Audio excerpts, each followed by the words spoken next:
اور اسی طرح سماجی و ملی و سیاسی لیڈر حضرات کی ایک جماعت بھی ہمارے درمیان تشریف فرما ہے۔ قبل اس کے کہ ہم استقبالیہ تقریب منعقد کریں، ہمارا یہ بالکل آخری اور اختتامی پروگرام ہے، اس کے بعد انشاءاللہ ہمارے صدر محترم کا خطاب ہوگا۔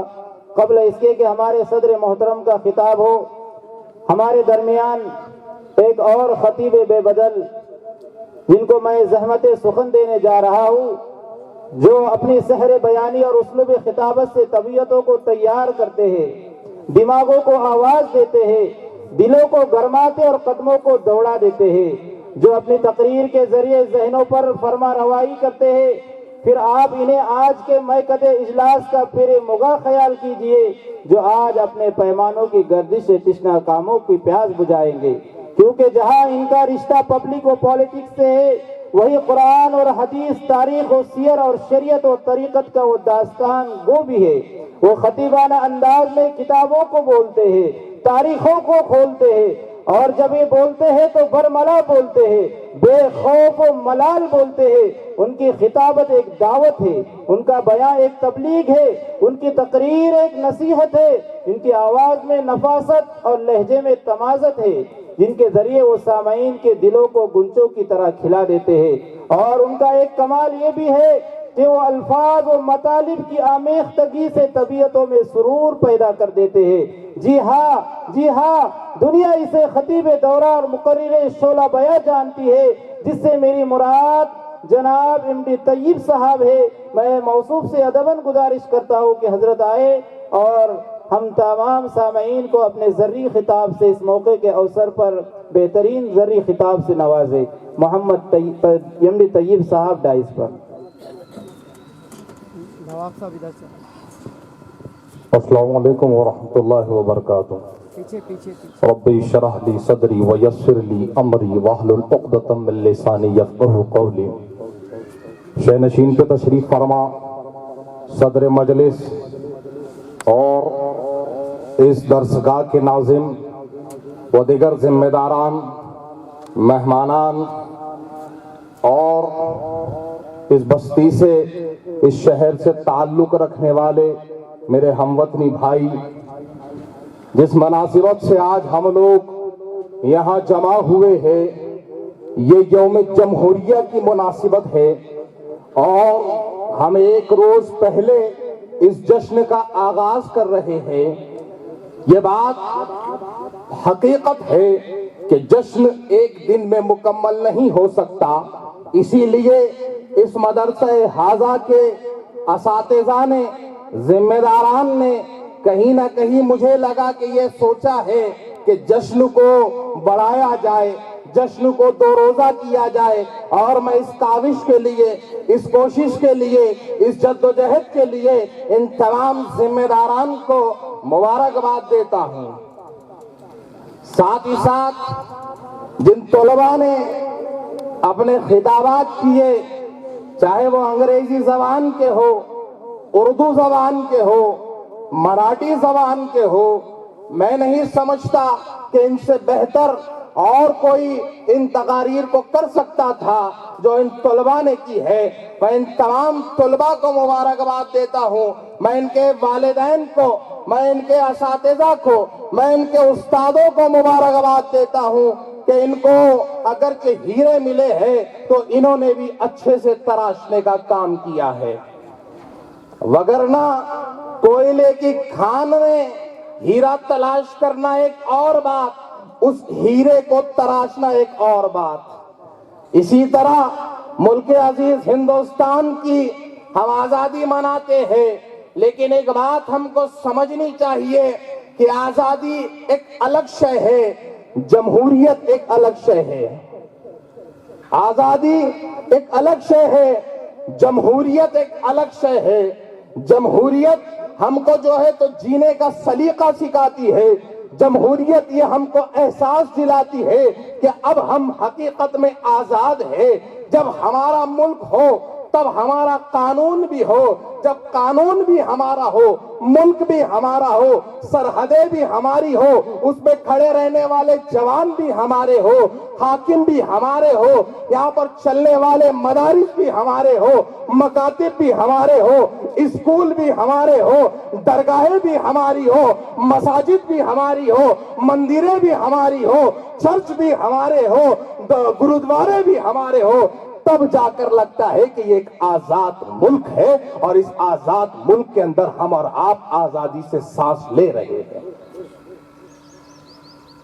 آزاد ہندوستان کے اندر جو ایک بات سب سے خصوصیت کی حامل ہے, دنیا جہان کے اندر سینکڑوں ممالک ہے, سینکڑوں ممالک ہے, سینکڑوں زبانیں بولی جاتی ہے, لیکن کہیں نہ کہیں کوئی ایک ملک آپ اٹھا کر نہیں بتا سکتے جہاں پر سینکڑوں مذہب پلتے ہو, جہاں پر سینکڑوں کلچر پلتے ہو, جہاں پر سینکڑوں زبانیں پلتی ہو, جہاں پر سینکڑوں رنگ و نسل کے لوگ پلتے ہو.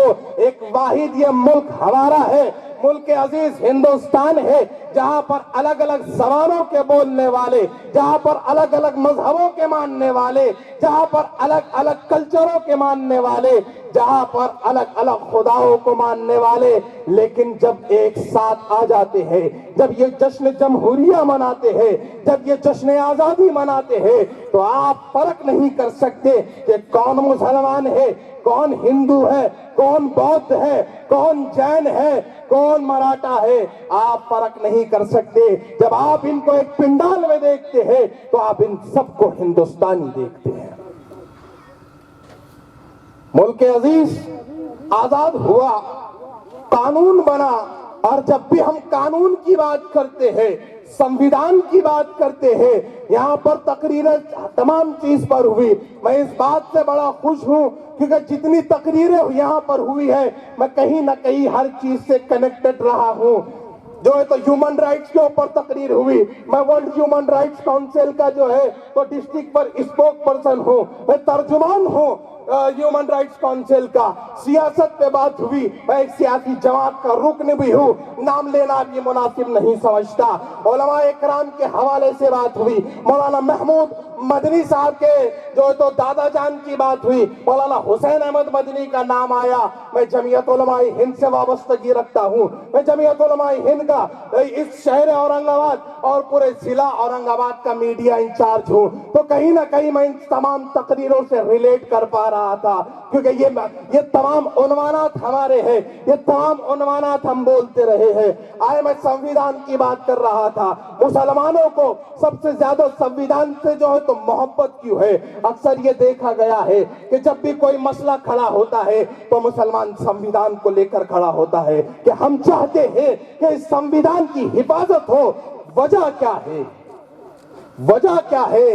تو وجہ ہم کو یہ سمجھ میں آتی ہے کہ جو سرور کائنات نے اس دنیا کے اندر ایک نظام زندگی چلایا ہے, سرور کائنات نے اس دنیا کے اندر انسانوں کو جینے کے لیے ایک جو لاہ عمل دیا ہے, وہ لاہ عمل کہیں نہ کہیں اس سنویدھان میں ہم کو دیکھنے کو ملتا ہے.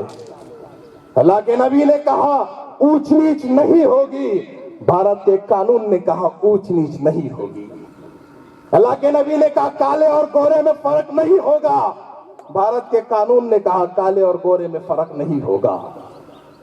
اللہ کے نبی نے کہا رنگ اور نسل کے اعتبار سے, چھوت اور اچھوت کے اعتبار سے کسی انسان کو نہیں پہچانا جائے گا, انسان کو انسان پہچانا جائے گا. بھارت کے سنویدھان نے کہا کہ چھوت اور اچھوت کچھ نہیں ہوتا, سارے انسان ایک برابر ہیں. ہم کیوں محبت کرتے ہیں ہمارے سنویدھان سے؟ اگر سنویدھان کے شروعات کے 3 پارٹ دیکھیں, پہلا پارٹ, دوسرا پارٹ, تیسرا پارٹ, تو ہم کو سمجھ میں آتا ہے جو فنڈامنٹل رائٹس ہم کو اس کا یہ قانون دیتا ہے وہ کہیں نہ کہیں ہمارے مذہب سے میل کھاتا ہے. ہم کو اس لیے بھی اس قانون سے محبت ہے. جب ملک آزاد ہوا مولانا ابوال کلام آزاد کی فکر یہ تھی کہ اس ملک میں اکھنڈتا برقرار رہنی چاہیے. جب ملک آزاد ہوا تو اکابرین ہند کی جو ہے تو اصل فکر یہ تھی کہ اس ملک کا بھائی چارہ برقرار رہنا چاہیے. اور آج بھی ہم اکابرین کے نقش پا پر چل رہے ہیں اور ہم یہ کوششیں کر رہے ہیں کہ ہمارے ذریعے اس ملک کی بھائی چارگی مضبوط ہونی چاہیے. کیونکہ میں اکثر یہ کہتا ہوں حویلی جھوپڑی سب کا مقدر پھوٹ جائے گا, حویلی جھوپڑی سب کا مقدر پھوٹ جائے گا, ساتھ گھر ہندو مسلموں کا چھوٹ جائے گا. دعا کیجئے کہ یہ رشتے یوں ہی رہے قائم, یہ رشتے ٹوٹ جائیں گے تو بھارت ٹوٹ جائے گا. ہم کو ان رشتوں کو بنا کر رکھنا ہے, ہم کو اس رشتوں کو سوار کر رکھنا ہے, ہم کو ان رشتوں کو آگے بڑھانا ہے, ہم کو ان رشتوں کو ترقیات پر لے کر جانا ہے. اور وہ کب ہوگا جب ہم سیاسی اعتبار سے بھی ایک ساتھ ہوں گے, سماجی اعتبار سے بھی ایک ساتھ ہوں گے, مذہبی اعتبار سے بھی ایک ساتھ ہوں گے. اور مذہبی اعتبار سے ایک ساتھ ہونے کا مطلب کیا کہ جب آپ کا کوئی تہوار ہو میں عزت و احترام کروں, ہمارا کوئی تہوار ہو آپ عزت و احترام کریں. اس سے زیادہ ہم کو کچھ اور نہیں کرنا ہے. ناظم صاحب جب بھی منچ سجاتے ہیں میرے ہم وطنی بھائی ہمیشہ مجھے منچ پہ نظر آتے ہیں. میں 2020 میں یہاں آیا تھا, 4 مصرے پڑھے تھے. میں 2023 میں یہاں موجود ہوں, 4 مصرے پڑھتا ہوں کہ ادب کے منچ سے انسان ملتا ہے. یہاں پر رام ملتا ہے, یہاں رحمان ملتا ہے. یہاں نہ کوئی ہندو ہے, نہ مسلم ہے, نہ سکھ ہے, نہ عیسائی. یہی وہ منچ ہے جہاں سارا ہندوستان ملتا ہے. ہماری ایکتا کے نام, ہماری اکھنڈتا کے نام, ہماری بندھوتا کے نام, ہمارے بھائی چارگی کے نام, ہمارے اتحاد کے نام, میں چاہتا ہوں شروع سے لے کے آخر تک ہمارے اتحاد کے نام ایک زوردار تالیوں کا شور جو تو گونجنا چاہیے. میں ویجا پور کے اندر کھڑا ہوں اور ویجا پور وہ مثالیں پیش کرتا ہے ہر بار بھائی چارگی کی کہ جو مجھے نہیں لگتا کہ یہ مثالیں کہیں اور دیکھنے کو مل جائے. ویجا پور سے وہ مثالیں ہم کو دیکھنے کو ملتی ہیں. میں مبارکباد دیتا ہوں یہاں کے بسنے والوں کو, یہاں کے مسلمانوں کو, یہاں کے ہندوؤں کو, یہاں کے دلتوں کو, اور یہاں پر بسنے والے ان تمام انسانوں کو جنہوں نے اپنے آبا و اجداد کی روایتوں کو برقرار رکھا اور اپنی آپسی بھائی چارگی, اتحاد و اتفاق کو برقرار رکھا. میں آپ تمام کو مبارکباد دیتا ہوں. میرے سامنے طلباء بیٹھے ہوئے ہیں, آپ کو مستقبل کے اندر بہت کچھ کرنا ہے.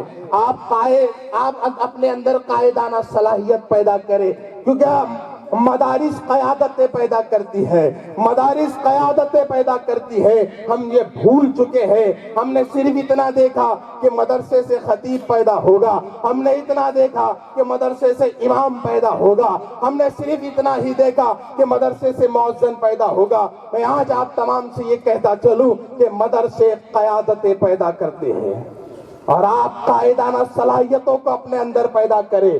آپ پیدا کریں حسین احمد مدنی جیسی صلاحیتیں اپنے اندر, آپ پیدا کریں مولانا ابوال کلام آزاد جیسی صلاحیتیں اپنے اندر, آپ پیدا کریں مولانا حضرت موہانی جیسی صلاحیتیں اپنے اندر, آپ پیدا کریں جو ہے تو محمد علی جوہر جیسے صلاحیتیں اپنے اندر, آپ پیدا کریں اقبال جیسی صلاحیتیں اپنے اندر, اور قیادت کریں. آپ قیادت کے لیے ہو, آپ کسی کے پیچھے چلنے کے لیے نہیں ہو, آپ اپنے پیچھے چلوانے کے لیے ہو. میری اس بات کو اپیل سمجھیے, درخواست سمجھیے, التماس سمجھیے کہ آپ کو قیادتیں کرنی ہے. اگر آپ قیادتوں کے لیے آگے نہیں آئیں گے تو پھر ایسے لوگ قیادتوں کے لیے آگے آ جائیں گے جن کو نہ اسلام کے بارے میں کچھ پتا ہوگا, نہ مذہب کے بارے میں کچھ پتا ہوگا, نہ دھرم کے بارے میں کچھ پتا ہوگا, نہ دیش کے بارے میں کچھ پتا ہوگا, نہ ہمارے آبا و اجداد کے بارے میں کچھ پتا ہوگا, اور ان کے سیاست میں آنے سے نقصان یہ ہوگا کہ وہ جدھر ہوا کا رخ ہوگا ادھر چلنا شروع کریں گے، لیکن اگر آپ لوگ سیاست میں ہوگے تو مجھے یہ یقین ہے کہ آپ لوگ ہواؤں کو اپنے اعتبار سے چلانے کی طاقت رکھتے ہیں۔ میری اسی درخواست کو آپ قبول کریں۔ ناظم صاحب بیٹھے ہوئے ہیں اور جو وستانوی صاحب کا پورے ملک عزیز میں خاص طور پر گجرات اور مہاراشٹر میں جو مدارس کا جال بچھا ہوا ہے، میں حضرت والا سے درخواست کرتا ہوں کہ آپ اپنے تمام طلباء کو قائدانہ صلاحیتوں سے نوازیں۔ بس اسی کے ساتھ میں اور تو کچھ زیادہ نہیں کہنا چاہتا، کیونکہ ہم کو صدر محترم کو سننا ہے، ہم کو صدر محترم کو ہم سننے کی غرض سے یہاں بیٹھے ہوئے ہیں، لیکن مجھے بلایا گیا تھا تو میرا نہیں بولنا بھی غلط بات ہوتی ہے، اسی لیے میں نے 2-3 جملے یا میری باتوں سے اگر کچھ تلخ کلامی نکلی ہو تو میں معافی چاہتا ہوں، لیکن اگر میری بات سے کچھ میسج اگر لینا چاہتے ہو تو میں پھر ایک بار کہتا ہوں، اپنے اندر قائدانہ صلاحیتیں پیدا کرے۔ میں چلتے چلتے اتنا کہوں کہ اگر محبت کا امکان ہوتا تو گھر میں میر کا دیوان ہوتا، گر نہ آتے تمہاری محفل میں سوچتے بہت نقصان ہوتا۔ وآخر دعوانا ان الحمدللہ رب العالمین۔